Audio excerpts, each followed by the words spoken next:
So, okay, I think this was the episode that many of us have kind of dreamed of for so long, where so much stuff happened, things were cleared up. Some of the stuff that I think I've done theory videos on and other people have done theory videos on looked like it might possibly happen. So I'm kind of freaking out after watching this week's episode of Pretty Little Liars, and a lot of you guys tweeted me and commented on my videos saying you thought it was an excellent episode, so I think many of you agree. So there were so many things that happened in this episode. I'm going to try to touch on the major points, and let me know in the comments if there's something I didn't mention that you felt like was a really big deal that I need to discuss, because we can always do that at a later date. And to let you know, if you're watching this on Thursday, I think today is May 11th, I have a live chat so we can discuss the last 2 episodes of this show, and that's at 5 p.m. Eastern, so I hope you can make it, and if not, I will upload that to my channel. So for me, I want to start out with what was the biggest bombshell of this episode, in my opinion, and it wasn't the Jessica De Laurentiis killer. It was the mention of Lucas. Now, we need to talk about Pastor Ted, but before we do that, when he pulled out that picture and showed Hannah, and it had Charles in it and him and then another dark-haired younger boy, I immediately knew that it was Lucas. And I'm getting chills just talking about this or thinking about this. And I think that's such a big clue. I really hope with this episode they weren't leading us, you know, nowhere and just throwing out useless clues, because we know they've done that before. But I feel like at this point everything does mean something, or at least I hope. I mean, I really hope. So I definitely think that kind of what we thought before, that there is an AD team. I mean, I think it's pretty much confirmed with what Sydney said about the winning team and the losing team. So obviously she's not AD, she's working with AD, and she is on what she considers the winning team, and the girls are on the losing team according to her. So I think this team is made up of people who are kind of the people who might have been bullied in high school, or who other people felt like they were better than, or they didn't feel like they really fit in. So when we think about it from that standpoint, I think we can figure out who was on the team and possibly who AD is, although I'm kind of conflicted. We'll get to that in a second. So I think, of course, Sydney is on the team. I think Jenna is on that team. I think Lucas is on that team, because all of these people have similar traits. They were people who were not the popular kids. They were people who have, you know, vendettas against people. I think Mona is on that team. I think the stuff she's doing now is just an act. But some of the cast members said that it was hard to figure out who AD was, that we had seen the person but we hadn't really seen them. So I'm still wondering if they are going to go with someone's evil twin of a person who we know, which is very lame, and I hope maybe the cast members were saying that to throw us off. If that's the case, I think Lucas could definitely be AD. And I still think Ren could be part of this team, and Melissa.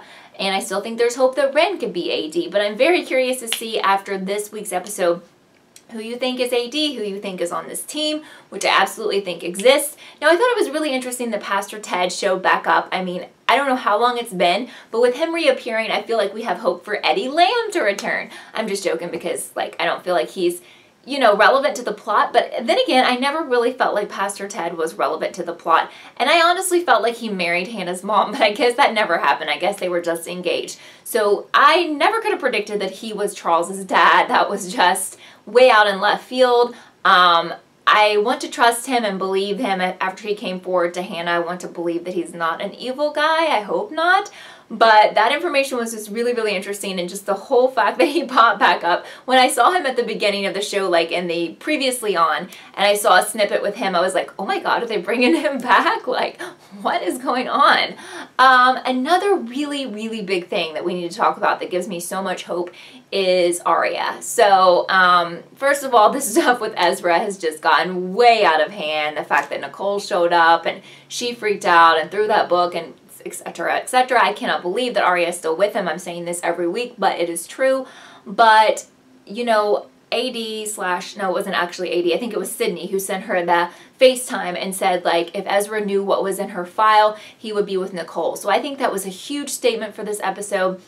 And I definitely think this goes back to those episodes involving Eddie Lamb where he recognized her because he was at Radley. So I think she definitely has a past, or she has a twin who has a past with mental illness who was in Radley. I think we're going there. Now, I know a bunch of people have made videos about that. I probably did. Who knows? Because I've been doing videos on this since 10 years ago or something. Not really, but maybe. Anyway, but I really feel like that gives us hope for her to fit with some of these theories that we've had before that seem like they would never happen. I mean, what do you guys think about that? I think that was a huge statement there from that FaceTime video about her file. And if Ezra knew about her, he wouldn't want to be with her. So, I'm excited. I mean, I'm so excited. So honestly, the reveal of the killer of Mrs. D was kind of whatever to me. It wasn't that shocking, but I'm very, very glad that they cleared that up. And I'm hoping like Bethany Young will be cleared up and so many other things that are big things that they have left unanswered for so long, like who killed Charlotte, because we still don't know that. I just feel like, you know, I feel like we have hope that these things are going to get answered now, so that makes me really happy. Now, one aspect of this episode that I felt was kind of lame, but I think we probably should figure they were going to go there, was the Emily's eggs storyline, which I felt like this would return. I didn't want it to, but it did. And now we have the confirmation that Allison is pregnant with her eggs. She was going to have the abortion. Now it looks like she's not going to. Then we have Paige and Emily back together, but then it's like Allie's going to have Emily's baby, so I feel like she kind of wants to be with Emily, so there's this big mess there. But I wanted to mention, and I forgot, but I'm glad I just talked about her, I think Paige is definitely on the AD team, okay? And I kind of feel like she's playing Emily. So, that's a lot of people on the team, and I'm curious to see who you think is on the team. I really think, I think Paige is even someone who could be AD, really. Again, it's the people who've been picked on, who've been overlooked, who were not popular, and Paige definitely fits in into that category. So, definitely one of the best episodes ever, and I think they'll just keep getting better from here because it's definitely going to end, and we have to have most things answered, and we will have it answered who AD is because that has been confirmed, and I do believe that. So what did you think about this episode? What do you think about my thoughts about the team and who's on the team? Anybody that I mentioned you don't think is on the team, or somebody I left out, because I probably did.